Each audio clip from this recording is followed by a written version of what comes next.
Hey everybody, hope that you are all doing well. As always, I'll start this video by saying you got any prayer questions or anything, put them down in the comments. I will get to them. I'm here for guys, build each other up. Iron sharpens iron. You know the verse. You know the verses for that. If you don't look it up, it's there, but that's in the Bible. Anyway, I got a short lesson here. It looks like Sheba's actually trying to make a cameo in this one. I do have a short little a lesson, we'll call it, for you guys here. So I think it's important. We have fun with music and stuff. Music or talking about events happening in the world and stuff, but I think that lessons are important as well. So I've got one here. I want to talk a little bit about a really important thing as far as how to read the Bible. The context, as we'll call it. Context is really important. What I'm going to call this will probably end up being a series of videos. We'll call 5-minute Bible lessons. She's getting up on the bed. Okay, hi Sheba. Good girl.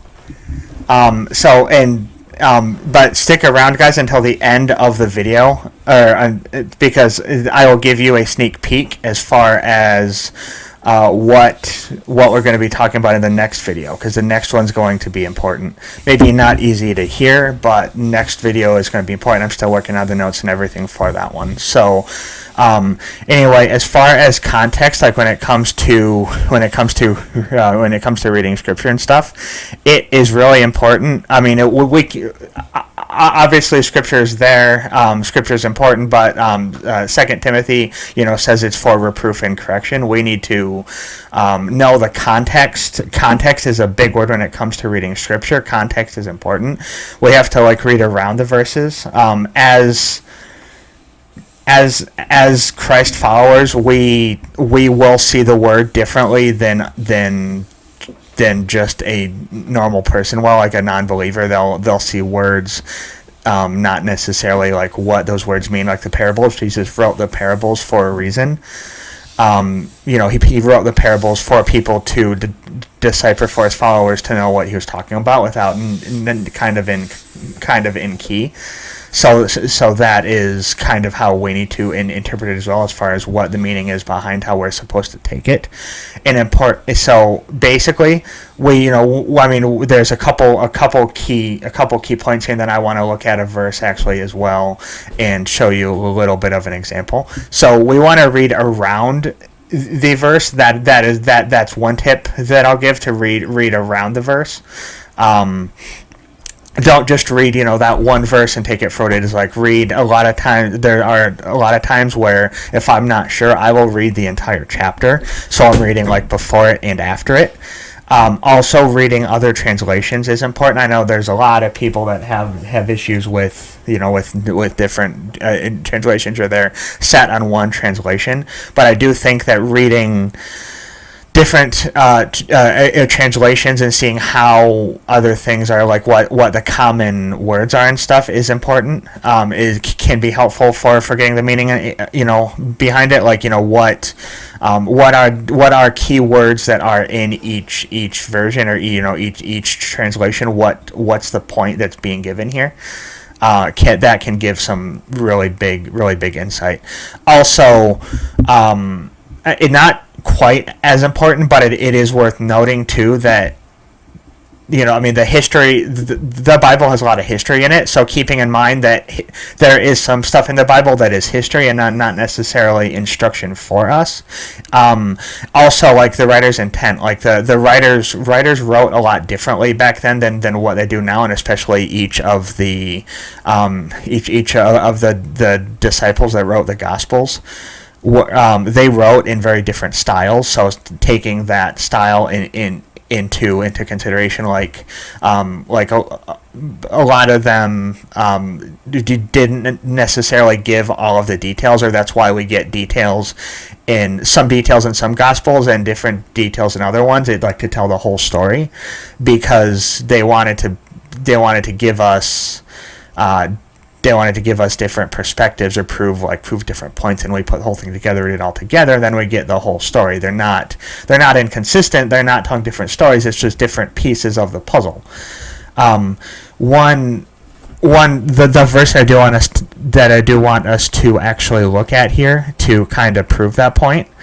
Again, like I said, it's going to be quick, but I want us to look at, I kind of improve those points and give you kind of a hands-on lesson here. If we look at Matthew 7:23, this is a verse that I've studied. Actually, I've studied a bit myself, as far as it looks like it's being. I mean, it is very harsh if you read it, but it's looking very harsh. He's calling out us as the church.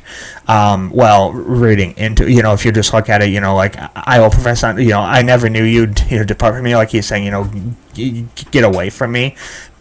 Basically, that depart from me part there. But if we, and that is the King James version. Look at the word iniquity here. If we look at the NIV is the main one that I read usually here. What NIV is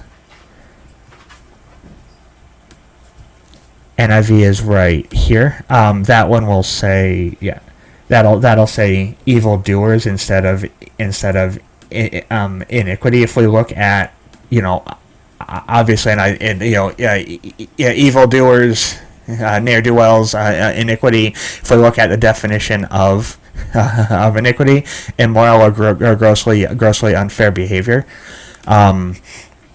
So basically, he's talking about people that are sinners, people that are stained, that are not washed in the blood. He's talking about, if we read if we were to read through the whole chapter here as well, we're down in 23. So there's that, that don't judge, which references another video you could go and look at, that I did on this channel talking about that verse there.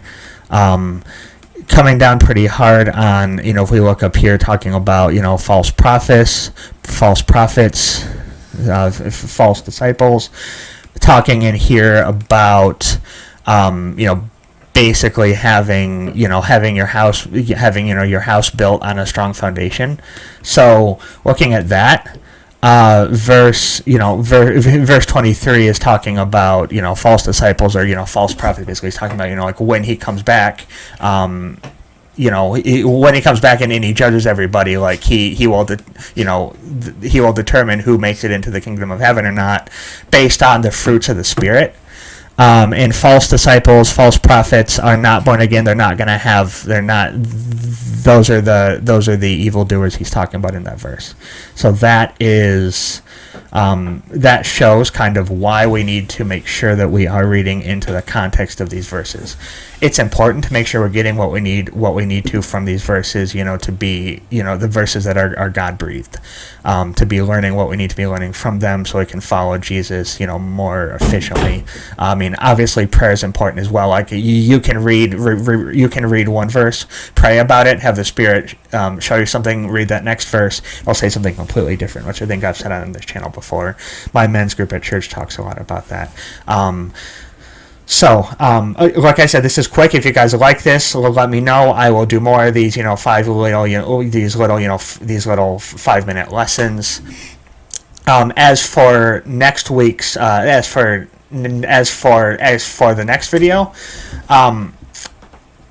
anybody that's been watching, anybody that has been following our page on social media, specifically on Facebook and Instagram, which if you don't know, Coffee Music and Jesus on Facebook, and it's at Coffee Music Jesus on Instagram. You've seen, you'll have a little bit of idea what it's going to be on. It's a topic that the churches kind of put a blind eye to. They don't want to talk about it, but it affects the church far more than we think it does. The number, I believe, and I'll give more of these numbers in the video, but it's a problem that affects, believe it or not, 80% of men in the church. And so some of the numbers I was reading too, 50% of pastors actually do this.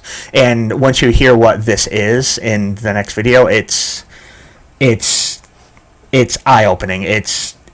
it's infuriating almost in a lot of ways. Like, so stay tuned for that.